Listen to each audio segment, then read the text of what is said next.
자, 이제 9쪽으로 갑니다. 이제 9쪽에 보면 이제 중간에 역시 그 판례인데 나중에 책 나오면 잘 나올 거예요. 그 판례가 아니고 역시 그것도 이제 제목을 지우는데 자, 1번 제목을 보니까 이제 부동산 가격의 범위라고 되어 있는데요. 이게 뭐냐면 보통 저희가 이제 부동산 등을 취득하게 되면 이제 부대 비용이 발생을 하죠. 뭐 예를 들면 뭐 중개업자에게 지급한 중개 비용이라든가 여러 가지 비용이 있는데 그럼 그런 제반 비용들을 취득 금액에 포함시키는 게 좋을까요? 포함시키지 않는 게 좋을까요? 부대 비용을.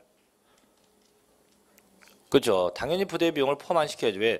취득 금액에 부대 비용을 넣게 되면 취득 금액이 커지게 되기 때문에 그만큼 취득세 부담이 많아지겠죠. 그래서 이제 웬만하면 비용을 넣고 싶지 않을 텐데 그 넣고 싶지 않은 건 내 마음인데 근데 현행법상은 넣어야 됩니다. 그래서 밑에 보면 이제 밑에 뭐 포함되는 비용이 있고 안 되는 비용이 있는데 그래서 그렇다고 무조건 다 넣는 건 아니에요. 넣는 것이 있고 넣지 않는 게 돼 이거죠. 그래서 일단 1번 읽어볼게요. 자, 사실상 취득가액입니다.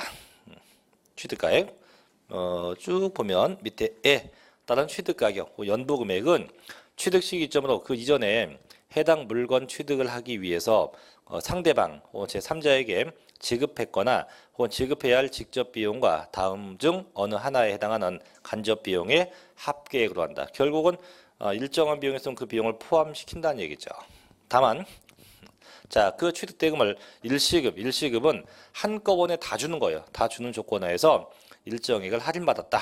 그럼 할인된 금액이다. 이건 뭔 얘기냐면 당초 계약한 금액이 뭐 한 20억쯤해요. 근데 이걸 계약금, 중도금, 잔금이 한 2달 뒤에 줄 건데 이걸 계약하자마자 그 다음 날 에이 어차피 줄 건데 잔금을 한꺼번에 다 주겠소 해서 일순간에 다 줘버린 거예요. 다 주면 파는 자는 기분이 좋겠죠. 좋으니까 야 그럼 내가 1억을 빼줄게. 그럼 그 빼주고 난 그 금액을 갖고 한다는 거죠. 자 그런데 대체 어떤 금액이 포함입니까? 그래서 1번 보니까 자 건설자금에 충당한 이자입니다.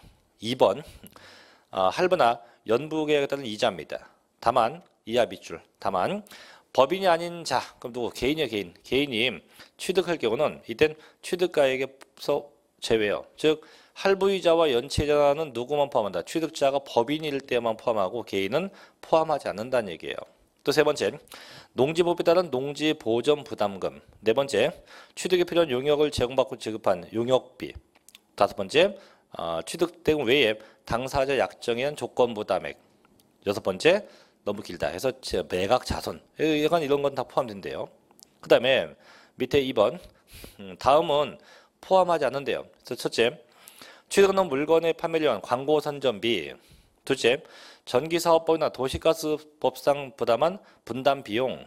셋째, 이주비 혹은 뭐 지작물 보상금 같은 거. 넷째, 부가가치세 같은 거 이런 건 포함하지 않는데요. 자, 그러면 위에 포함되는 비용이 있고 밑에 포함되지 않는 비용이 있는데 이걸 다 외우기가 좀 버거울 텐데 그래서 쉽게 가는 게 있어요. 이제 저희는 포함하지 않는 비용만 생각하면 돼요. 포함하지 않는 비용. 그래서 이게 어떻게 외우냐면 좀 유치하지만 이렇게 외울 수 있어요. 계할련 좀 이상하죠? 광분 이주 보상 부 이렇게요. 그럼 이 계할련이 뭐냐면 아까 위에 상단에 포함되는 거 동그라미 2번 다시 볼게요. 아까 밑줄 친 건. 그래서 원래는 할부나 연체이자가 포함돼야 돼요. 다만 이하 밑줄 법인이 아닌 자 그럼 얘가 누구예요? 개인 그래서 개인에게 발생된 경우는 포함 안 한다. 즉 개인에게 발생한 할부이자와 연체이자입니다. 개인에게 발생한 뭔 이자? 할부이자 연체이자 이거고 또 밑에 포함되지 않는 거 있죠. 첫째 뭐가 나옵니까? 광고 선전비. 둘째 분담 비용. 셋째 이주비. 넷째 보상금. 그 다음에 부가가치세 이런 건 포함하지 않는데요. 그래서 좀 유치하지만 어떻게 계할련 개인에게 발생한 할부이자와 연체이자 그 다음에 광고 선전비 그 다음 분담 비용 그 다음 이주비 그 다음 보상금 그 다음 부가가치세 이런 것은 포함되지 않는데 그래서 포함되는 것이 있고 안 되는 것도 있다. 자, 그 정도만 구분하면 되겠죠. 자 이제 밑에 큰 3번으로 가죠. 자 건축물의 건축과 개수 또 종류 변경 등인데요. 1번 자 건축입니다. 자 저희가 이 건축에는 신축, 중축, 개축, 재축이 있는데요. 제목 보니까 신축과 재축은 제외한대요. 그럼 결국은 남는 게 뭐냐면 중축하고 개수야. 그럼 제가 신축은 건물을 처음 진 거죠. 처음 진 거는 걔는 전체 건물, 즉 전체 건축비가 이제 취득금액이 되는데 지금은 신축과 재축을 제하면 남는 게 중축이에요. 중축은 건물을 키운 거죠. 그렇기 때문에 결국은 그 증가된 금액에 대해서만 세금을 부과해요. 그래서 보면 건축물을 건축합니다. 단 신축과 재축을 제외한 뭡니까? 중축과 개축을 마감하거나 개수한 경우, 또 차납, 기계장비 선박의 종류를 변경한 경우, 자 결론 그로 인해서 뭐 된 거예요? 증가된 가액. 그래서 지난번에 배웠죠. 항상 의제 취득이 되면 변경과 동시에 가액이 증가돼야 한다. 그럼 뭐 대만큼 과세요? 증가액만큼 과세. 그럼 결국 중축이 되거나 종류 변경 등이 되면 항상 뭐에 대해서 그 증가된 금액에 대해서 과세한다는 겁니다. 그래서 결국 증가액이고, 자, 지금 넘어가요. 네 번째. 자, 또 나오죠. 자, 토지의 지목 변경입니다. 그래서 원칙 보니까, 자, 지난번에 예도 배웠어요. 지목 변경은 역시 변경이 되면서 가액이 증가되면 어느 만큼 과세? 증가액만큼. 그럼 얘들 읽어볼게요. 1번 원칙. 자, 토지의 지목 변경에 대한 과세 표준은요. 그 토지 지목이 사실상 변경된 때를 기준으로 그 지목 변경 이후에 토지에 대한 시가 표준액에서 지목 변경 전에 시가 표준액을 뺀대. 그럼 결국은 역시 뭐 후에서 전을 뺀 거니까 뭡니까? 얘도 역시 증가액이 되죠. 그래서 결국 시가 표준액의 증가액에 대해서 과세한다가 되는 거죠. 단 예외. 자, 지목 변경 예외가 있어요. 이거 뭐냐면 1번 원칙은 지목 변경한 자가 개인이고요. 2번은 보면 판결문 혹은 법인장부에서 지목 변경에 든 비용이 입증되었다. 그러면 그때는 그 비용 갖고요. 그 비용 갖고. 그 비용이 뭐냐면 지목 변경에 쓴 비용이에요. 그럼 결국 지목 변경은 두 가지가 있는 거죠. 이게 개인이 변경한 건지 아니면 법인이 한 건지. 그래서 개인이 변경하면 뭐로 하고 증가된 금액. 법인이 하면 뭐로 합니까? 소요된 비용. 그래서 맨 밑에 보면 중간에 비교서 있죠. 그래서 개인이 했다 뭐가 돼요? 증가된 금액. 밑에 법인이 했다 뭐라 합니까? 소요된 비용 가지고 하게 됩니다. 그래서 그럼 결국 일단 기본은 항상 의제 취득은 뭐 증가된 금액에 대해서 과세한다는 거죠. 5번 과점 주주. 이건 지난주에 배웠어요. 그래서 주식을 50%를 초과한 자고 과점 주주가 처음 되면 어느 만큼 전체 지분 다 과세하고 증가되면 어느 만큼 증가분만큼 과세한다. 이런 거 넘어가도 됩니다. 자, 6번 가볼게요. 자, 6번도 제목이요. 자, 법인이 아닌 자가 건축했다. 자, 법인이 아니에요. 그럼 누구게요? 개인. 그래서 결국 개인이 건물을 지은 거예요. 그럼 보통 아까도 얘기했지만 건물을 신축하면 건물을 이제 신축을 하게 되면 이 건축비, 이 건물을 지은 이 건축비가 취득 금액이 돼요. 이 건축비가. 근데 조심하게 건축비도 많은데 단 그게 개인이 건물을 지었다고 한다면 자 보세요. 법인이 아닌 자가 건축물을 건축하거나 대수선하여 취득한 경우로서 취득가격 중 100분의 90, 이것도 남으세요. 100분의 90을 넘는 금액이 법인장부에서 입증됨에 따라 된 경우는 다음 금액을 합쳐서 계산한대요. 그게 뭔 얘기냐? 자, 뒷페이지 가면 첫째, 자 법인장부로 증명된 금액. 두 번째, 법인장부로 증명되지 아니한 금액 중 소득세법에 따른 계산서 혹은 부가가치세법에 따른 계산서로 증명된 금액. 세 번째, 기타 뭐 채권 매각 차손 등이 있는데 이게 뭐냐면 이거예요. 자, 어떤 갑이 요번에 건물을 지었어요. 지는데 총 공사비가 100억이야. 100억이고 그 100억 중에서 막마도 갑이 혼자 이 건물을 못 지을 거 아니에요. 그죠? 그래서 이거를 땡땡건설에다가 건물을 짓게 했어요. 또 얘네가 진 금액이 95억이야. 95억. 또 나머지 5억은 그냥 기타 추가 공사예요. 기타 추가된 게 5억. 그래서 합이 100억인데요. 그럼 총 금액이 100억이면 이게 100%예요. 그 중에서 이렇게 도급을 준 거, 즉 법인 장부에 의해서 확인된 게 얼마 이상? 90%가 넘어야 됩니다. 그럼 지금 100억에서 95억이면 90%가 넘은 상태니까 그럼 이때는 이 금액에다가 추가 공사비를 합쳐서 토탈 공사비가 뭐가 된다? 취득금액 된다. 이런 얘기예요. 그래서 결국 개인은 건물을 짓게 되면 어쨌든 총 봉사 비중에서 얼마 이상 100분의 90 이상을 법인장부에서 확인돼야 한다. 즉 결국은 도급을 줘서 봉사를 진행했을 때 그 금액을 인정할 수 있다는 거죠. 뭐 그런 얘기입니다. 그래서 얘도 처음에 한번 나왔어요. 난게 뭐냐면 100분의 90 그 숫자만 한번 언급된 적이 있습니다. 자, 그럼 결국은 이제 취득세는 항상 원칙이 신고가액이에요. 예외는 무슨 가액이고 시가 표준액이고, 자 특리는 뭐예요? 사실상의 취득가액이다. 그 다음에 의제 취득되면 뭐라 합니까? 증가된 금액에 대해서 과세한다. 뭐 그렇게 내용을 구분하시면 되겠죠. 자, 넘어갑시다. 이제 13쪽으로 갑니다. 이제 13쪽이 7번째인데 조심해야 돼요. 이제 과세 표준이면 이제 곱하기 뭐가 나요? 곱하기 세율인데, 자, 얘는 이제 법률로 이미 정해지죠. 그래서 특징을 보면 취득세는 어쨌든 첫째 전부 다 퍼센트입니다. 그래서 정률, 세율로 되어 있고요. 두 번째, 이게 다 달라요. 그래서 취득하는 것마다 다 차이가 있다 해서 차등 비례세율이라 합니다. 또 세 번째, 이 퍼센트는 현재 법률로 정해져 있죠. 그래서 얘를 뭐라 합니까? 표준 세율이라예요. 이때 표준이 무슨 뜻? 법률 정한 기본을 쓴다 이 얘기고, 이게 여의치 않다면 얘를 조정할 수 있어요. 플러스 마이너스 50% 범위 내에서 뭐 또 할 수 있다? 가감 조정할 수 있다. 이렇게 되어 있고요. 또 네 번째, 취득세는 중과당하는 것도 있어요. 그래서 중과 세율도 있다. 이 중과는 뭐냐면 취득세를 많이 걷겠다 이거예요. 저도 며칠 전에 이제 저희 고등학교 동창 모임을 갔는데, 저 처음 나가봤어요. 뭐 이번 초대받아 갔는데 잘 나가는 친구는 역시 잘 나가대요. 이번 이제 회장에 취임한 친구가 저를 보더니 아우 오래간만이다 반장.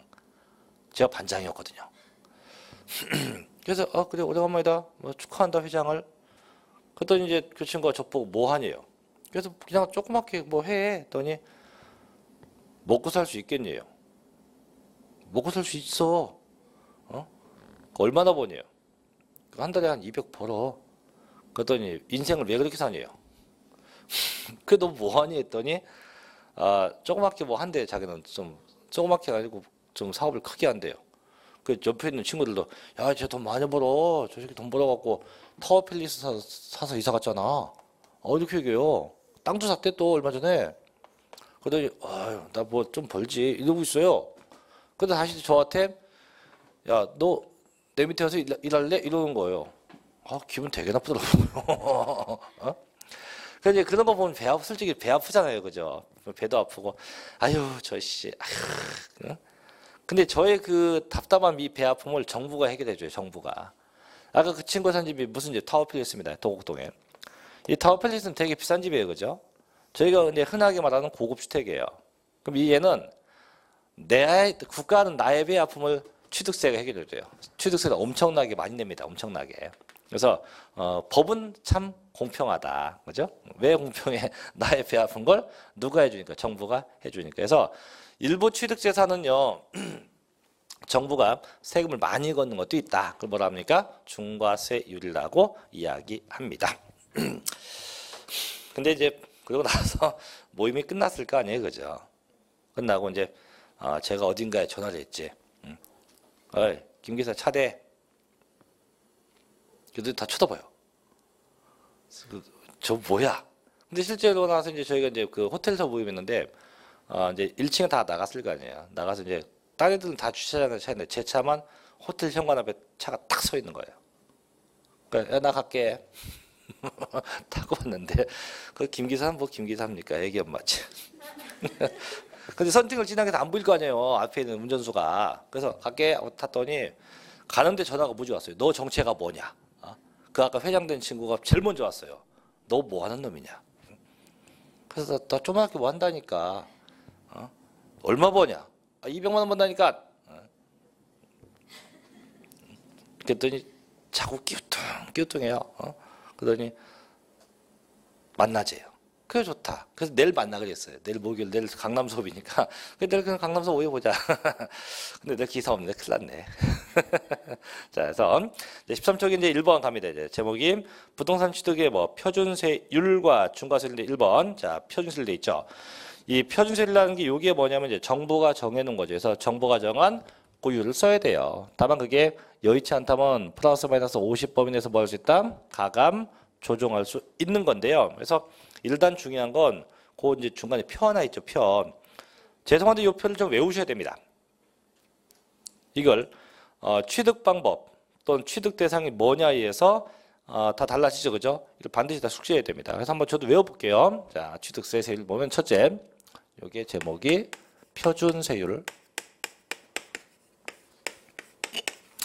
자, 첫째가 뭐냐면 첫째가 유상취득. 유상취득은 매매가 된 거예요. 그럼 내가 돈 주고 산 게 뭐냐? 그게 농지였다면 해당 농지 금액의 1000분의 30. 그래서 3%고요. 농지 아닌 건 기타는 1000분의 40이에요. 1000분의 44%입니다. 두 번째, 이번에 상속받았대. 상속. 마찬가지 상속받은 게 농지라면 해당 농지 금액의 1000분의 23, 그래서 2.3%가 되고 농지 아닌 기타의 경우는 1000분의 28이 돼요. 1000분의 28. 그래서 2.8%가 됩니다. 조심할 건 세 번째인데 증여인데요. 이 증여는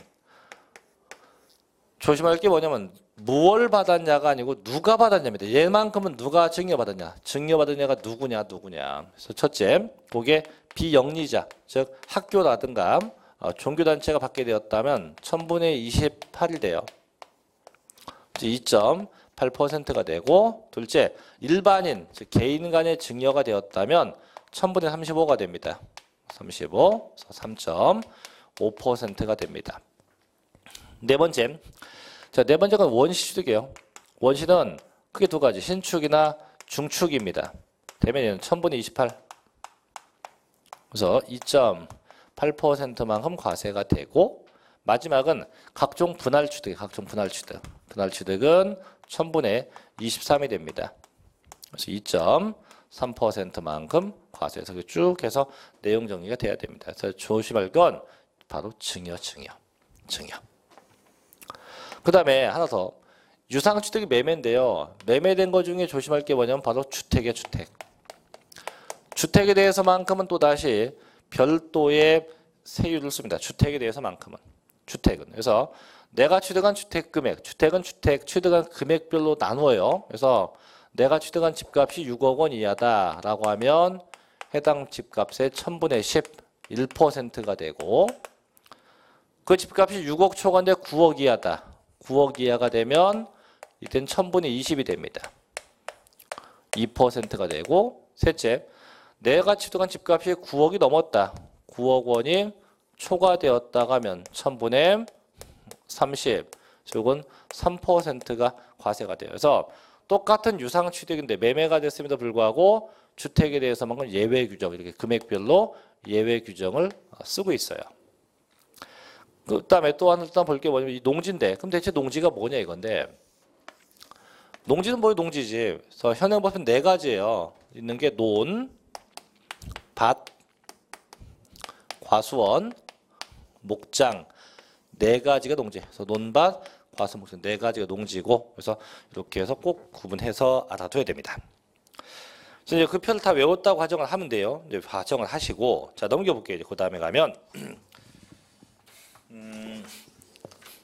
자 또 판례라고 되네. 판례 아닌데 자 이렇게 생각했지 왜 책을? 그래서 1번 뭐 농지의 범위에서 나와 있죠. 뭐 취득 당시 지목이 뭐 논밭 과수원 때 있고, 그 다음에 2번 비영리 사업자 나와 있을 거예요. 뭐 지금 뭐 외울 거 없어요. 그냥 이 상태로만 보시면 됩니다. 그래서 여기에 현재 법률 정한 모순세를 기본세로 해서 뭐라 합니까? 표준세율을 한다 이거죠. 그래서 그 다음 페이지 15쪽 보면 예제가 나올 건데 보세요. 예제 보면 자 저희 시험에 26회 때 나왔던 거네요, 그죠? 자 지방세법상 부동산 취득 시 자 표준세율로 옳은 걸로 다 골라봐라. 첫째, 상속분으로 인한 농지 1000분의 23 맞죠? 농지 20.3%. 두 번째, 각종 분할 1000분의 23 얘도 맞네요. 분할 1000분의 23 얘도 맞고. 세 번째, 원시 취득 1000분의 28 얘도 맞네 그죠? 1000분의 28 맞고. 넷째, 자 비영리 사업자가 상속이 외부상. 자 비영리 사업자가 상속이 외부상을 증여받은 겁니다. 비영자 1000분의 28 얘도 맞네. 그럼 어떻게 다 맞다. 그래서 요걸 묻는 패턴 이렇게 요예를 묻는 게 저희 시험에 매년 언급되기 때문에 반드시 꼭 암기를 해 놓으셔야만 문제를 맞출 수 있다 이거죠. 그래서 꼭 암기를 해 주십사 부탁을 드리고요. 자, 요게 암기가 돼야 돼요. 암기돼야 됩니다. 자, 넘겨볼게요. 그 다음 페이지 갑니다. 두 번째. 자, 2번인데, 이제 뭐가 나옵니까? 중과 세율을 하고 있죠. 자, 얘는 뭐냐? 표준은 기본이면 얘보다, 자, 요거 좀 지울게요. 이제 주택은 참 죄송한데. 얘보다 많이 걷는 걸 많이 걷겠다 해서 얘가 뭐 중과 세율이라고 합니다. 그래서 이제 그 표에 보면 보세요. 맨 위에 본문 16쪽엔 다음에 해당하는 취득에 대해서는 표준세율을 적용하지 않고 뭐 한다고 되어 있습니까? 중과 세율을 적용한다. 그래서 박스 보니까 첫째 사치성 재산 뭔지 몰라도 별장, 골프장, 고급 오락장 돼 있죠, 그죠? 그 옆에 보니까 몇 퍼센트예요? 표준세율 더하기 몇 퍼센트? 8% 돼 있죠, 그죠? 질문할게요. 그럼 그게 대체 몇 퍼센트일까요? 응? 더하기 8했어요. 몇 퍼센트예요? 10%예요? 12%예요? 뭐 11%예요? 자, 애매하죠, 그죠? 그럼 얘가 뭐냐면 이거예요. 이거 보셔요, 한번. 어떤 갑이, 자, 갑이 요번에 이만한 집 합시다. 집을 상속받았어, 상속. 그럼 몇 퍼센트예요? 상속받은 게 여기 있죠? 집이 농지입니까? 기타입니까? 기타지. 얼마? 2.8%예요. 2.8%. 이거 뭐라 부릅니까? 표준세율을 하죠. 그죠? 두 번째는 이번에 갑이 이 집을 아버지로부터 증여받아서 증여. 아버지와 아들은 개인간이죠. 그죠? 얼마입니까? 3.5%. 그럼 얘도 얼마? 표준세율이에요. 3.5입니다. 이렇게 3.5% 이렇게 그래서 요만큼 뭐 상속받으면 요만큼 증여받으면 요만큼 세금 내면 돼요. 근데 문제는 받아놓고 보니까 이 집이 뭐였냐? 그냥 주택이 아니고 별이 붙은 집의 별. 그럼 뭘까? 별장이에요. 별장. 별장은 사치성 재산이거든요. 그러면 표준율을 내는 게 아니고 더 높게 내야 돼. 그럼 어떻게 내냐? 여기다가 더하기 8을 더 하라 이거예요. 그럼 결국은 내가 어떻게 취득했냐에 의해서 뭘 먼저 찾아놓고 표준율을 먼저 찾아놓고 그 재산이 뭐 일반 대상이면 저거 쓰면 되고 근데 그게 막상 뚜껑을 닦다 보니까 다 뭐였다? 사치성 재산이었다고 하면 법률 정한 기본에 따라 다 얼마만 더 더라? 8을 더 더해서 매겨라. 그럼 얘는 얼마 돼요? 10.8 얼마가 돼요? 11.5% 이렇게 해서 세금을 과세한다 이런 얘기예요. 이해되죠? 그럼 결국은 저걸 못 외우면 이게 될 수가 없겠죠. 반드시 암기하셔서 어떻게 취득하면 어떤 율이고 거기다 더하기 8을 더하면 된다. 이게 사치성이고 두 번째 과밀억제 권역. 그래서 옆에 보니까 써있죠. 뭐 더하기 뭡니까? 표준세율 더하기 4%. 방법은 똑같아요. 세 번째 대도시 나오죠. 그죠? 마찬가지에도 대도시는 똑같아요. 얘는 표준세율 몇 배? 3배 빼기 4%. 방법은 다 동일합니다. 그래서 여기서 중요한 건 이제 사치성 재산이고요. 솔직히 2번 과밀억제 권역, 3번 대도시는 이따가 간단하게 보시면 돼요. 책에는 물론 많이 써 있지만은 그 사치성 재산만 보시고 과밀억제 권역 대도시는 그냥 간략하게 내용만 체킹만 하시면 아마 될 겁니다. 자, 갑시다. 2번 사치성 재산부터 가볼게요. 자, 중과되는 건 첫째 사치성 재산입니다.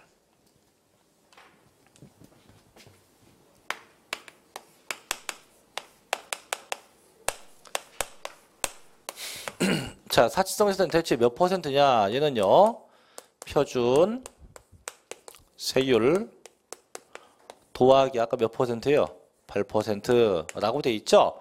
근데 이거에 요건 저희가 이제 보기 쉽게 써놓은 거고 실제 정확하게 법률상 얘기를 하면 표준세율 더하기 8%가 뭐냐? 이 8%를 이렇게 불러요.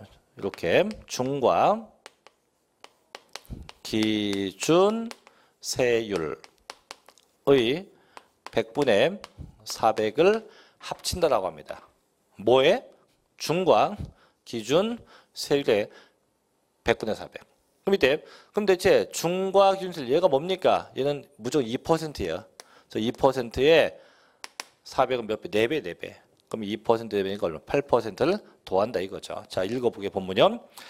자, 취득세 중과 대상인 사치성 재산에는 별장, 골프장, 고급 오락장, 고급 선박, 고급 주택이 있으며 이러한 사치성 재산 등 해당하는 부동산 등을 취득을 하면 밑에 있죠. 취득세는 뭐에다가 표준세율과 중과균세를 해서 항상 중과균세는 다 2%입니다.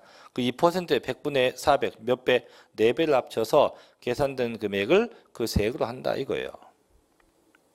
그래서 밑에 얘 봐요. 자, 첫째, 별장을 부친한테 증여받았다. 자, 증여받으면 일단 기본이 3.5죠, 그죠? 근데 받은 게 뭡니까? 별장. 그럼 더하기 8을 더하면 돼요. 두 번째, 별장 신축했다. 자, 신축하면 원시예요. 기본이 얼마? 2.8이죠, 그죠? 근데 나중에 보니까 그게 뭐였다? 별장이었다. 마찬가지, 얘도 더하기 8을 더하면 돼요. 그래서 항상 방법은 어떻게 취득했느냐에서 뭘 정하고 표준율을 정하고 거기다 무조건 더하기 몇 퍼센트? 8%만 더 얹으면 된다. 이렇게 보시면 되죠. 이해되죠? 자, 이제 1번. 이제 별장인데 그거 하기 전에 요거부터 할게요. 뭐가 있냐면, 저 이제 세법상 과세가 이렇게 돼요. 이제 건물이 있고 땅이 있잖아요. 땅이 없으면 건물이 있을 수 없겠죠. 그죠? 자, 그러면 거의 건물이 중과세가 아니고 저쪽에 같이 표준세 일반 과세다. 일반 과세가 되면 그 땅덩이도 똑같이 일반 과세 하게 합니다. 근데 이 건물이 일반이 아니고 얘가 같이 사치성 재산이었다. 그래서 이 건물이 중과 대상이었다. 중과세 대상이 되면 그 땅도 똑같이 중과세 대상이 돼요. 같이 갑니다. 그럼 대체 그럼 이렇게 이 땅은 뭐라 하냐? 저희 땅은 두 가지가 있어요. 건물이 없는 땅을 보고 그냥 저희는 토지라고 불러요. 토지. 일반 땅. 근데 위에 뭔가가 올라가 있어요. 올라가는 이 땅을 뭐라 하냐? 이렇게 불러요. 부속 토지. 뭔 토지? 부속 토지. 그럼 결국은 이 건물, 이 주택이고 뭐가 관계없어요. 이 약간 뭐가 있는 땅은 결국 이 부속 토지는 건물이 일반 과세면 얘도 무슨 과세하고? 일반 과세하고. 건물이 보면 중과세면 땅도 뭡니까? 똑같이 중과세하게 돼요. 그럼 대체 어느 정도 면적까지 준 거냐? 자, 지금 원이 되어 있는데 이 원이 뭐냐면 경계예요. 경계. 토지의 경계인데 이 경계는요. 전부 다 담장으로 쌓여요. 담장으로 구분해요. 담장. 그래서 담장으로 삥 둘러싸진 이 부분. 그래서 담장으로 둘러싸진 만큼을 저는 토지의 경계로 봐서 요만큼에 대해서 중과를 해요. 그럼 쌤, 담장이 없으면 어떻게 돼요? 담장 안 쓰면. 이게 이제 문제지. 담장이 있으면 있는 만큼 중과인데 자, 토지의 경계가 명확하지 않다면 그때 무조건 바닥 면적의 10배에 해당하는 면적, 10배 면적에 대해서 중과를 하게 됩니다. 그래서 토지는 중과인데 토지의 경계가 명백하지 않다고 하면 무조건 몇 배요? 바닥 면적의 10배 면적에 대해서 중과를 합니다. 그래서 지금 이 시간 이후부터 무조건 토지의 경계가 명백하지 않다. 다 몇 배? 10배. 이렇게까지 볼게요. 자, 1번 갑니다. 첫째. 이제 뭐가 나옵니까? 별장 가볼게요. 자, 별장인데 방금 얘기했어. 건축물이 중과돼요. 건축물이 중과되면 엔드. 자, 뭐도 중과한다. 그 땅도 중과한다. 그 땅을 뭐라 한다고요? 부속 토지. 그래서 건물이 중과하면 그 부속 토지도 중과를 하고 이때 이 부속 토지의 경계, 이 토지의 경계가 불분명하다. 이 토지의 경계가 불분명하다면 바닥 면적 몇 배까지 무조건 10배 면적에 대해서 중과합니다. 그럼 대체 별장이 뭡니까? 자, 보통 저희가 이제 별장하면 뭐 영화 같은 데 보면 뭐 산속 깊은 곳에 있는 걸 생각하는데 물론 그것도 맞는데요. 세법상 별장은 이렇게 봐요. 산속 깊은 곳에 있건 뭐 바닷가에 있건 간에 어쨌든 그게 주택인데요. 주택인데 조건은 상시 주거용이 아닌 거예요. 집은 집인데. 그럼 얘가 뭐 제가 집이 뭐 동작동에 있다. 근데 그 집에서 내가 상시 주거를 안 해. 그거 어떻게 하는데? 휴양의 목적, 휴식의 목적으로 쓰고 있다면 휴양의 목적이라면 그 집은 세법상 무조건 뭐로 본다? 별장으로 봐요. 무조건입니다. 또 뭐가 오피스텔도 있어. 오피스텔.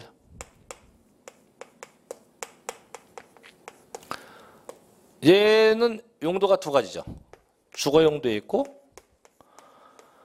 그죠? 사업용, 업무용도 있는데 마찬가지. 주거나 업무용이 안 써요. 안 쓰고 마찬가지 얘도 어떤 용도? 휴양의 용도였다. 그럼 얘 또한도 뭐로 본다? 별장으로 봐요. 그래서 꼭 바닷가에 있다가 아니고 도심지 한복판에 있어도 결국 뭡니까? 휴양의 목적이면 다 뭐가 됩니까? 별장으로 본다. 자, 볼게요. 1번. 자, 맨 밑에 있습니다. 주거용 건축물로서 늘 주거용에 사용하지 아니하고 휴양, 피서, 놀이 등의 용도에 사용하는 건축물과 그 부속 토지를 의미합니다. 있죠?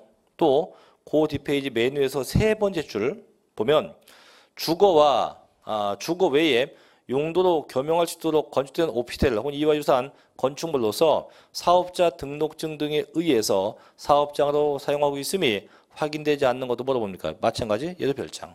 결국 상시주거 아니고 어떤 용도? 어떤 휴양의 목적이면 전부 다 뭐가 됩니까? 별장에 해당한다 이거지. 자, 동그라미 2번. 자, 이때 그 별장용 토지 건축물의 부수된 토지의 경계가 자 명백하지 않다면 건축물 바닥 면적이 몇 배까지 가요? 무조건 10배. 아까 얘기했죠. 그래서 어쨌든 상시주거 아니면 다 별장으로 봅니다. 다만 세 번째. 다음에 해당하는 농어촌 주택 단 읍이나 면지역이 있네요. 의 경우는 중과세대는 별장으로 보지 않아요. 즉 분명히 상시주거가 아니면 다 별장인데요. 그게 어디 있어요? 농촌에 있대요. 있으면 상시주거 아니어도 별장을 안 봐. 즉 결국은 중과세 하겠다 안 하겠다. 중과세 하지 않겠다. 단 조건인 밑에 있는 기역, 니은, 디귿번이 다 충족돼야 됩니다. 전부 다 동시에 돼. 첫째, 그 대지 면적이요. 그 촌집의 대지 면적이 660제곱미터 이내에 되고 건물 면적은 150제곱미터 이내에 돼요. 그게 반드시 그 요건이 충족돼야 됩니다. 그러면서 두 번째, 그 건물 가격이 6,500만 원 이내에 됩니다. 또 세 번째, 그게 아무리 촌지역이어도 다음 지역이 있으면 안 돼요. A번, 광역시에 소속된 군지역. B번, 국토계획법상 지정된 도시지역이나 허가구역. 셋째, 소득세법상 투기지역. 넷째, 조세특례지원법상 어디 관광단지 이런 곳에 있으면 안 됩니다. 그런 지역을 다 피해가야 돼요. 그럼 결국은 어디입니까? 깊은 산골, 아주 산골함에 있으면 돼요. 깊은 산중에 있으면 상시주거에도 뭐한다 봐준다. 뭐 그렇게 구분하면 됩니다. 그래서 어쨌든 별장은 이렇게 상시주거 목적이 아닌 거라고 보시고요. 자, 두 번째 갈게요. 두 번째 뭐가 나옵니까? 골프장. 자, 골프장은 역시 중과예요. 토지도 중과하고요. 앤드 건축물도 중과하고요. 다시 앤드 골프장은 나무, 인목도 중과합니다. 그래서 토지, 건축물, 인목이 전부 다 중과 대상이 돼요. 전부 다.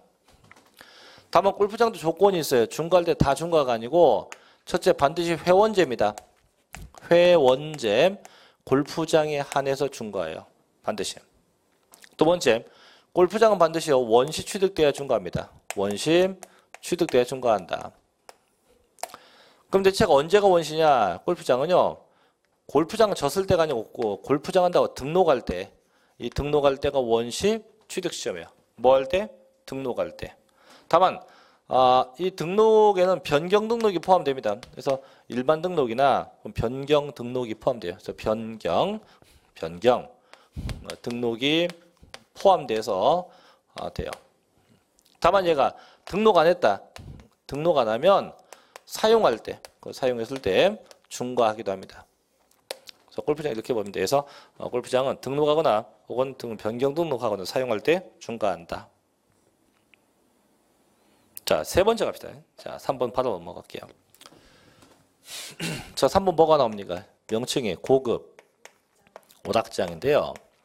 그럼 얘도 마찬가지예요. 얘도 그 건축물이 중과가 되면 and 그 부속 토지도 중과가 돼요. 마찬가지. 이때 이 토지의 경계가 불분명하다. 이 경계가 불분명하면 얘도 몇 배? 바닥 면적의 무조건 10배로 가요. 자, 대체금 고급 오락장이 뭐냐? 그거 써 있어요. 뭐 유흥주점, 뭐 도박장 이런 것들이 있는데 이런 것들 등등. 예. 근데 실상 이게 중요한 게 아니고 고급 오락장은 중요한 게 그 숨어 있어요. 자, 일단 봐요. 1번.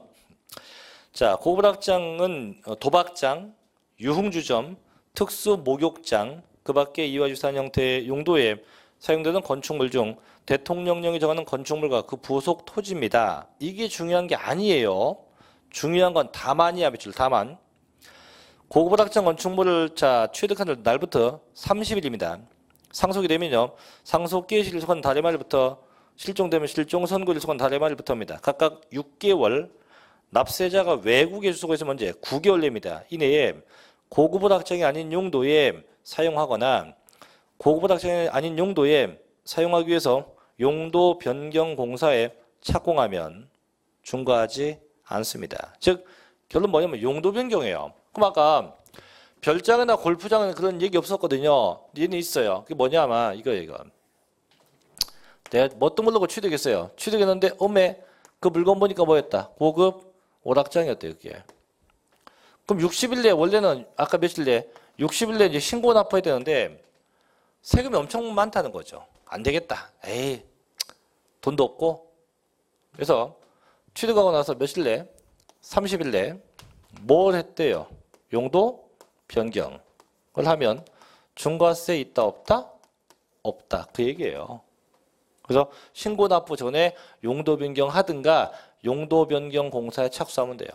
다만 상속받았으면 언제? 걔는 6개월까지. 그래서 일단 상속을 제외하면 일단 언제? 30일 내에 용도 변경 공사에 착수하면 중과세 있다 없다? 중과세는 하지 않는다 이거죠. 그거 꼭 조심해야 됩니다. 중과 없다. 다음 밑에 3번 갑니다. 자, 고급 오락장에 부속된 토지의 경계가 마찬가지 명백하지 않다면 몇 배? 바닥 면적 몇 배? 10배까지 과세 대상이 돼요. 그래서 항상 토지의 경계가 명백하지 않다면 몇 배? 무조건 바닥 면적의 10배까지 과세할 수 있다고 합니다. 넘어가서 네 번째 고급 선박인데요. 얘는 시험 안 나요. 그냥 제목만 봐요. 고급 선박도 있다. 고급 선박도 있고. 5번 갑니다. 자, 이제 고급 주택인데 여기 좀 문제예요. 고급 주택이.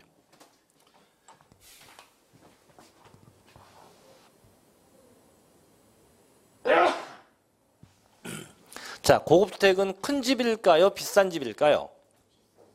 비싼 집이요? 비싼 집이라고 하면 안 돼요.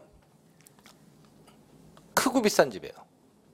크고 비싼 집. 그래서 크고 비싼 집인데 그럼 일단 보죠. 다섯 번째 제목이 고급 주택인데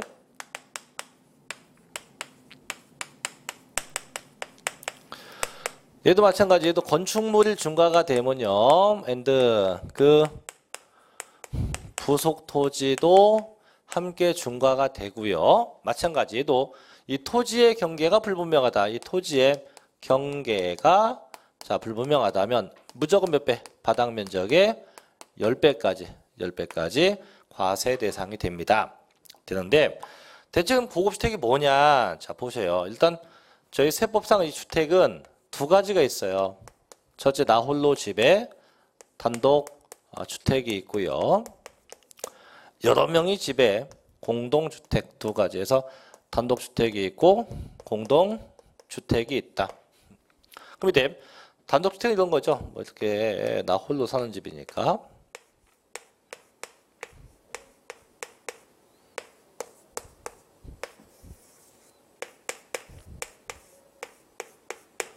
자, 이런 집이 단독주택이고, 자, 공동주택은 아파트 같은 거죠. 아파트 같은 거. 이렇게 있죠. 자, 이제 그럼 요 집들이 과연 세법상 고급주택인지 아닌지 판정을 해봐야겠죠, 그렇죠? 그럼 분명히 제가 이제 크고 비싼 집인데, 자, 단독주택부터 가요. 얘가 고급인지 아닌지 따지는 방법이 네 가지예요. 그래서 넷 중에 한 가지만 걸리면 얘는 고급주택이 돼요. 단독주택은. 자, 볼게요. 첫째는 뭐냐면, 첫째는 이 건물 기준. 그래서 이 건물, 저 건물의 면적이요. 이 건물의 면적이 적어도 331 제곱미터가 일단 초과가 돼야 돼요. 그럼 예를 굳이 얘기하면 건평만 얘기하면 평으로 따지면 여기 100평이 100평. 그래서 건평이 100평이 넘어야 돼요. 쌤, 근데 저희 집은 100평이 안 넘어요. 그러면 그래서 만든 게 두 번째는 대지 면적이야. 얘가 안 되면 얘를 봅니다. 두 번째 무슨 면적? 대지 면적이 딱 2배, 662 제곱미터가 초과돼도 돼요. 그래서 결론 둘 중에 하나입니다. 둘 중에 하나. 그래서 331 제곱미터가 넘든가 662가 넘든가 둘 중에 하나가 넘어가야 돼요. 넘어가야만 일단 요건이 돼요. 자, 그 상태에서 정부 과정은 이 건물값, 저 건물의 시가 표준액, 저 건물의 자, 시가 표준액이 9천 넘어야 돼요. 9천만 원이 초과. 9천만 원이 초과가 돼야 되고 다시 엔드 정부 과정한 집값 아까 뭐라 불렀어요? 개별 주택 가격. 그래서 그 개별 주택 가격이 6억이 초과돼야 돼요. 6억 초과. 6억 원이 초과돼야 돼요. 이렇게 세 가지. 그래서 결국은 331 넘으면서 9천 넘으면서 6억이 넘든가 아니면 662가 넘으면서 9천 넘으면서 6억이 넘든가 이렇게 해서 요건이 돼야 돼요. 자, 세 번째. 쌤 저희 집은요. 건물과 대지가 안 돼요. 아예 이거 둘 중에 안 되면 게임 끝납니다. 아예 고급주택에 해당한대요. 근데 요 집안에 보니까 뭐가 있냐? 엘리베이터가 있대요. 이런 집 봤습니까? 못 봤죠? 그래서 엘리베이터가 있고 다시 엔드 그 개별주택 가격이 6억 초과 이 상태가 돼도 고급주택이 돼요. 쌤 저희 집 엘리베이터 같은 거 없습니다. 뭐가 있느냐 했더니 에스컬레이터가 있는데요. 또는 수영장이 있대요. 풀장이 있대요. 그래서 이렇게 있으면 돼요. 얘만 있어도 돼요. 특이한 거니까 얘는 가히 금액 요건도 없다. 이렇게 해서 넷 중에 한 가지 요건만 가지면 전부 다 뭐가 돼요? 전부 다 고급주택에 해당하게 된다 이거죠. 단 공동주택은 얘는 두 가지인데 첫째는 일반형, 둘째는 복층형인데 일반형은 뭐냐면 일반형은 보통 저희가 살고 있는 그냥 아파트. 그래서 얘는 그 면적이 일반형은 245제곱미터입니다. 이게 초과 약 75평이 넘어야 돼요.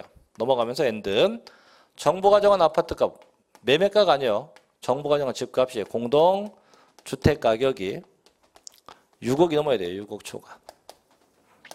이 상태가 돼야 돼요. 그래서 내 집 면적이 약 75평이 넘어가면서 정부가 정한 집값이 6억 넘어야 된다. 단 복층은 좀 더 크겠죠. 2층형 아파트니까 274제곱미터가 초과되면서 엔드 마찬가지 뒤에 공동주택 가격은 6억이 넘어야 됩니다.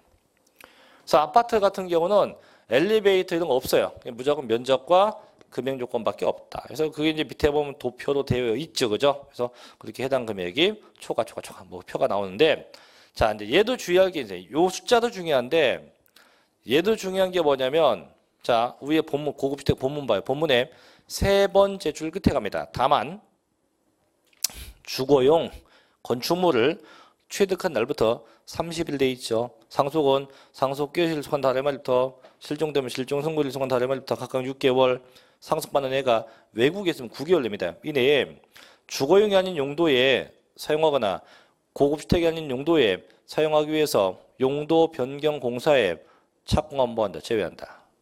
이거에서 봤잖아요 아까 고급을 확장해서. 그래서 그럼 결국은 고급주택도 용도 변경이 인정된다는 거예요.